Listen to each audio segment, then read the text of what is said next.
Greetings, everyone. This is Dr. Ife Akinsheye Damon, founder and CEO of the Community-Based Education Movement. I'm honored to be here today to speak with some young people who are already advocating for change as students. During the 2023-2024 school year, students from Curtis High School engaged in a community advocacy project where they had to first identify an issue that negatively impacts their communities, and then they had to conduct research on the issue. And so that research included conducting primary research, collecting primary data. So they had to create surveys and interviews in order to make sure that they collected both quantitative and qualitative data. And they also had to conduct secondary research, which included online research. Once the students completed their research, they used that information to inform how they would advocate for change.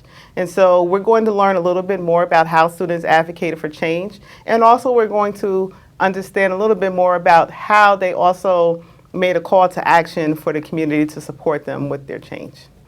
I'm honored to be here with some students who have been a part of the Community-Based Education Movement's initiative this year. They are students from Curtis High School. They will introduce themselves, but we're all here today so that they can share what they've engaged in this school year. So during the 2023-2024 school year, over 450 students engaged in a community advocacy project where they had to identify an issue that negatively impacts their communities. Then they had to conduct research on the issue. And so that research included collecting primary data, so they had to conduct surveys and interviews, and they also had to collect secondary data, which included online research.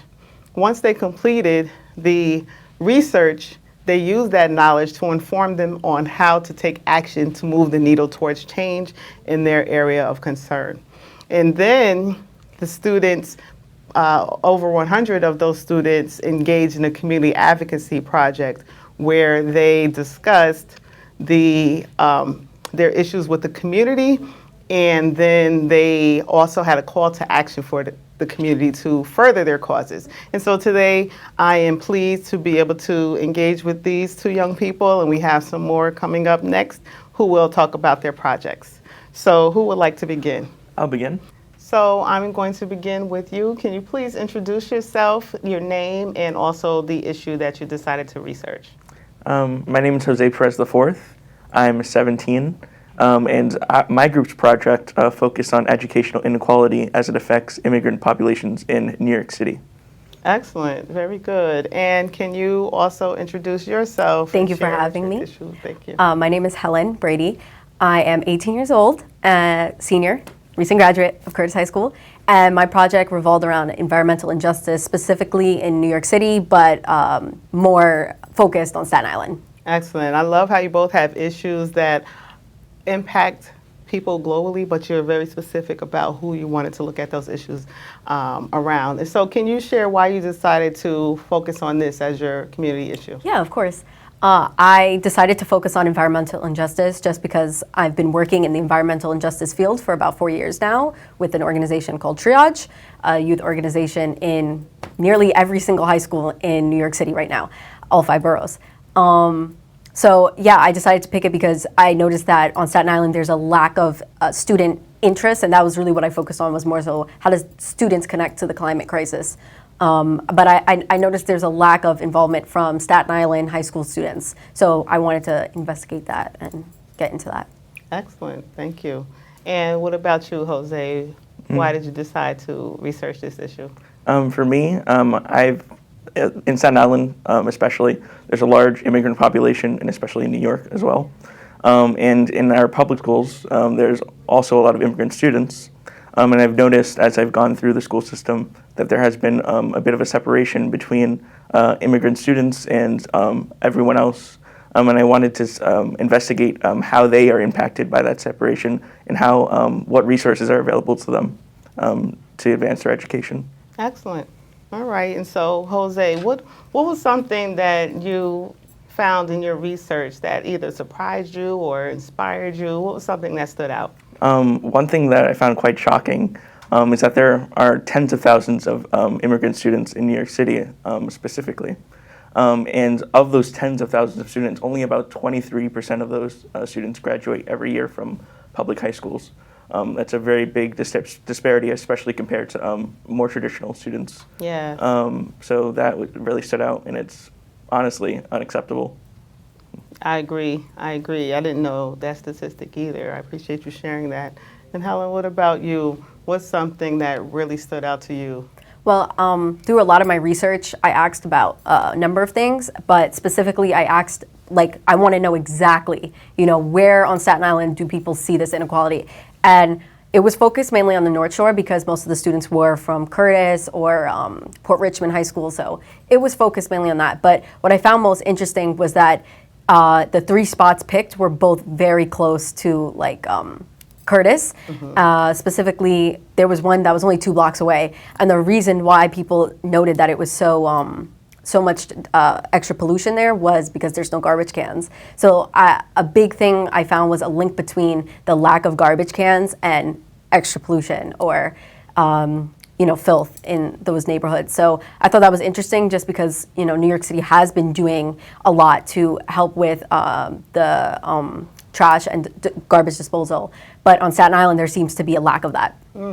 Interesting. And I agree. I've noticed that myself, that in highly populated areas, there needs to be more places for disposal and even more pickups, more than just twice a week, because it's so dense in certain areas.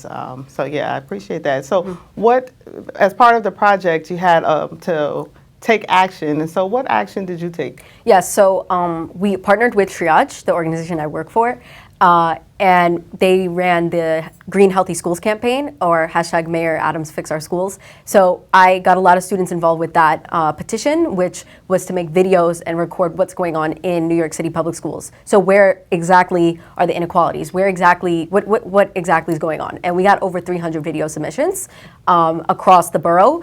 And Curtis High School was picked as the school that needed the most fixing, but I see this as a way for students to get involved in a very low scale amount. You don't have to go out there and protest, but you can bring awareness to these issues. I love that, and I think it's so important for the youth to know that there are many ways that you can advocate, and one of the most important ways is by bringing awareness. So I think that that's excellent. Thank you. Thank you. Congratulations on that. And Jose, what about you? What did you do to take action to move the needle towards change in your issue? So my group, we filmed a public service announcement in our school. The PSA was comedic in nature, but it was meant to spread awareness to people about this issue. And encourages people to take action whenever they can. And we basically posted that PSA on social media, shared it around, and we shared it at the expo that we partook in. Okay, thank you. And speaking of the expo, which is the opportunity where over 100 students engaged in the Community Advocacy Project Expo, where they were able to share their action-based research, but they were also able to make a call to action to the community. And so I wanted to ask you, what was your experience with the expo, and then also what was your call to action for the community to help further your cause? I personally wasn't able to go to the expo because of the testing. Yes, that's right. But my group, we put together a poster board that they presented to people that were at the expo. And I heard they had a great time. Yes. And basically we shared what other people could do to tackle the issue of educational inequality. Basically, just lobbying local representatives, people in power, to change the schooling system for immigrants. Yes. Excellent. All right. And do you think that you may do some of those actions, like lobbying, to Absolutely. help advocate? Okay. Excellent. And what about you? What was your call to action, Helen, to help further your cause? So my call to action was those petitions that we had students sign, and along with my PSA, that was my favorite part of the project, was making the PSAs, because they were really ours were really funny. Kind of bringing light to a serious issue was kind of fun. So we posted a couple on TikTok where it just talked about why a specific really big issue was overheating, especially in Port Richmond. We got many complaints about the heat on several streets because lack of foliage.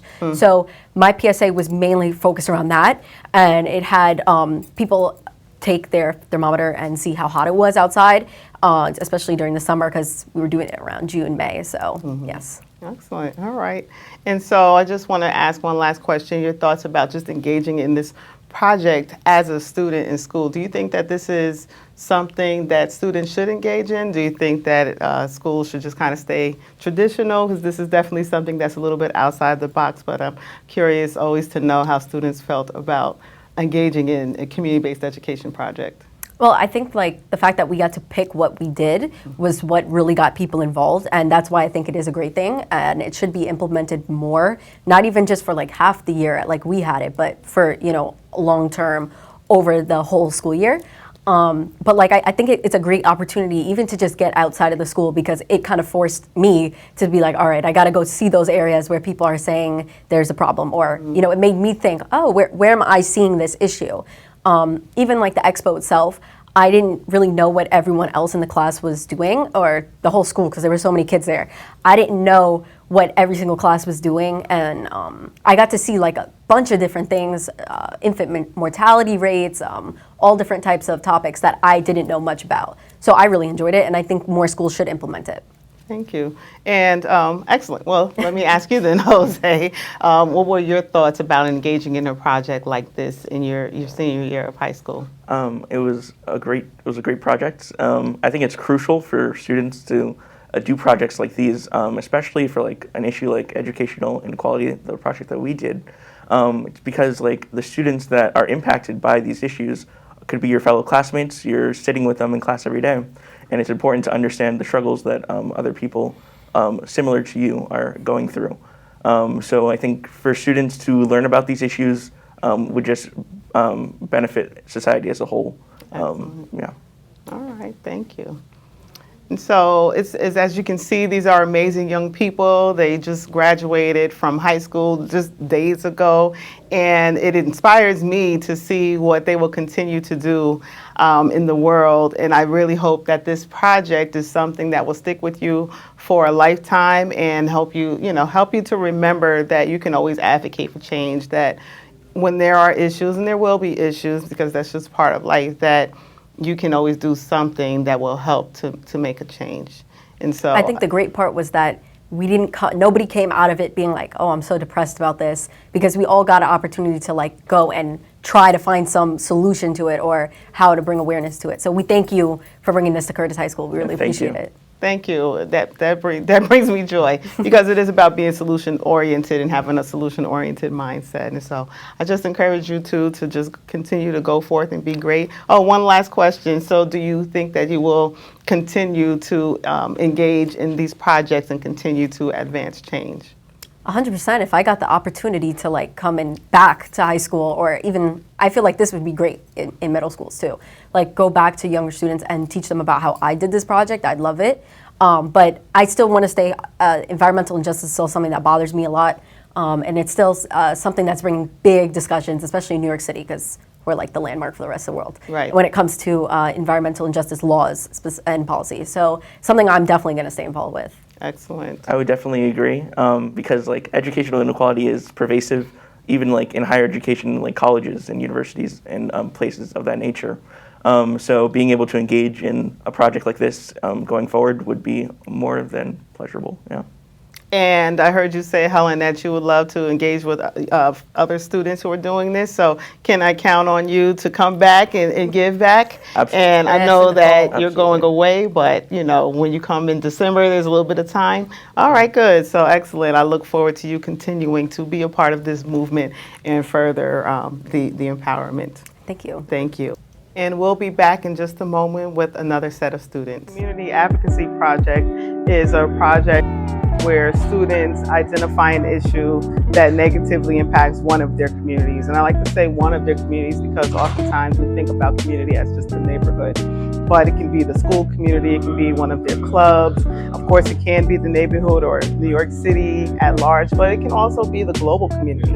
And we do have, our students are absolutely globally minded more than any other generation before. And so they identify an issue, they have to then research the issue. So they collect primary data by creating their own surveys and interviews and disseminating those to people school it's relevant for, and they also then have to collect secondary data, so online research about their issue. They then take that knowledge and they formulate a plan of action.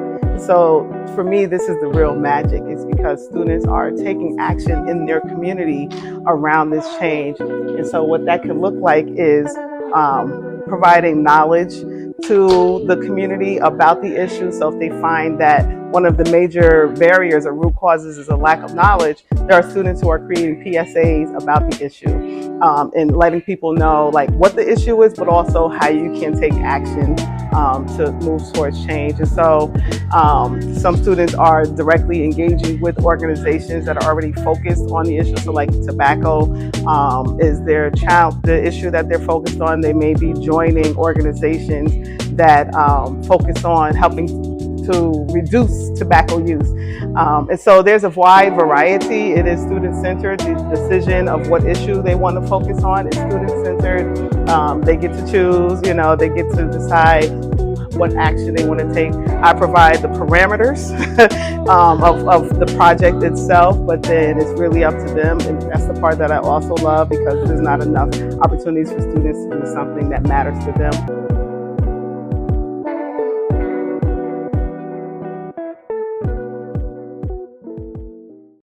And we're back with two more students from Curtis High School. All right, so we are going to start with you. I'm just going to ask you to state your name, your age, and your issue that you decided to research. Hi, my name is Ethel Hane. I'm 17 years old, and the issue that I researched was homelessness.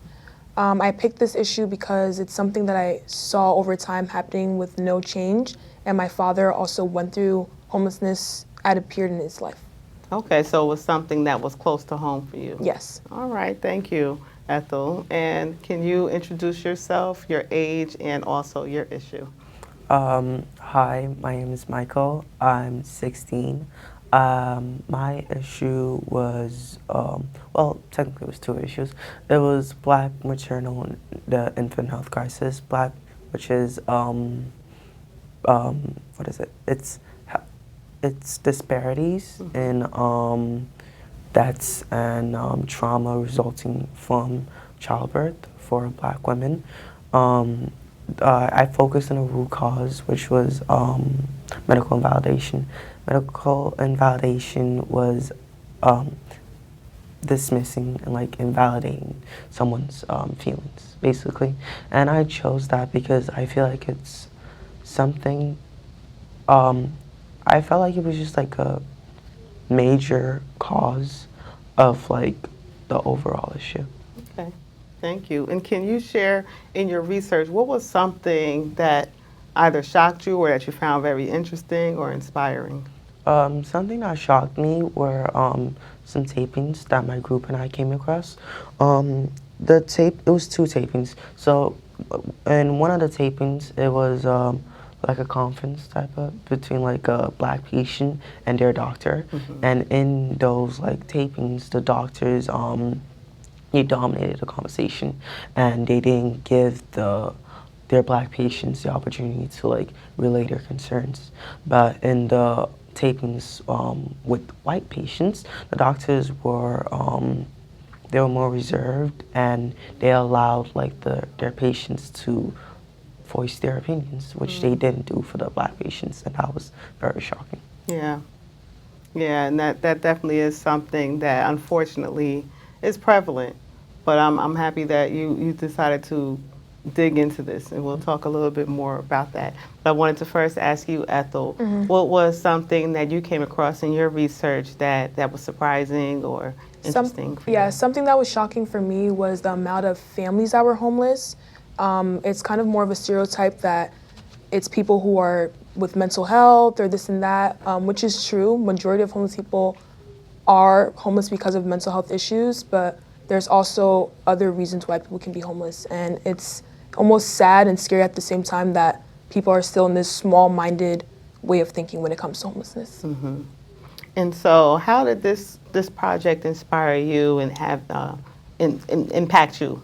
Yeah, it's like changed my mindset overall, and it's something that I've brought to others people attention. So with this project, I brought it to my job, I work at this nonprofit organization for harvesting bees. And this year we decided to incorporate environmental change and advocacy, and that's something that I made sure to make part of a lesson, because some of the kids that we did teach a lesson to, they weren't aware of the statistics of homelessness. So when I brought this to the mentees, they were just as shocked as me. So that's something that I noticed. So you educated others on this issue? Yes, other as a people result. from different age groups, from 16 to 24-year-olds, I have educated them. And even with my own research on the side, because I did do my research with homelessness, but I found ways how it's tied into environmental advocacy and how it's basically a system that's really hard to change. Can you share how you took action to move the needle towards change? So my group, we created a poem. The poem was I wrote in like the perspective of a Black patient telling their doctor that their needs need to be validated. And we posted it on social media, and it got a couple of views. It got like a couple thousand on TikTok. And so, I just educated people about these issues and about like needs that are needs of like their patients. Yes, excellent. And I know that you're already a nursing student at Curtis High School and planning to continue in the medical field. How has this project impacted you and the lens that you look through as a future medical practitioner? So it definitely gave me more insight into the healthcare field, and the lessons that I've learned from this issue I will incorporate when I interact with my patients. I'll make sure to validate their concerns. I'll make sure to not discriminate between the races, and what I've learned, I think, will make me a more capable doctor. Excellent. I'm very happy to hear that this project has impacted you and how it informed how you'll move as a medical professional. And so for you, Ethel, I know you said that you educated young people on the topic of homelessness. Was that the action that you took? Yes, that was part of my action that I took. I also created a poster that showed homelessness, and in the poster it was an ad for Zara, and glorifying, you need new bedding, new this and that. Right outside the display window, there was a homeless person, and people were just walking right past the homeless person. And it really just showed in a nutshell like how people view homelessness and how it is in America. So that was one of my calls to action, and then incorporating it with my job. And then another call to action I had was telling my sister about it. She is a student at Morgan University, her third year, and she is in another organization, and her platform is SHINE. So it stands for Self-Healing is Never Ending. So with that platform, I immediately wanted to connect it to the homelessness, because like I said before, majority of homeless people are dealing with mental health issues, and that's why they are homeless. And a lot of college kids are homeless outside right after college. So I brought the issue to her, and she said how for next year she will incorporate that when it's time for her to do little booths and stuff for her platform. So she will be doing like a pop-up to incorporate homelessness with college kids. So that's something I'm looking forward to for next year for us to do. That's excellent. Yeah. I just want to know, like, how do you feel knowing that you've been taking actions that are expanding people's minds and inspiring them to take action? How does that feel? For me, I feel like an overwhelming proudness of myself, because never in like a million years would I think I would be the one to make change and, tell other people this is what's happening, bring awareness to it, rather than just being a bystander as I used to be. It's like we can all make change in a way. So it feels really good. It's really refreshing that like I'm not just keeping this to myself or just seeing it as a school project. I'm seeing as in, you know what, other people need to hear about this stuff. It doesn't have to just end at the expo or end at the poster board. It can, carry on. So I'm really proud of myself for that. And thank you Good. so much for introducing me to the project. Excellent. And I'm proud of you for doing it and really taking it on and taking it seriously. you. And so my last question for you all is just, do you think that this kind of project is something that's important for students to do as students in school? I think it is definitely important for students. I think it not only gives students insights, but it allows students to give other people insight. I think there's a lot of lessons to be learned from projects like this, and there's a lot of effects, positive effects that it can have on like someone's life. So yeah, Excellent. I'm grateful for the opportunity. Thank you. Thank you. I'm grateful for you, truly. Thank you.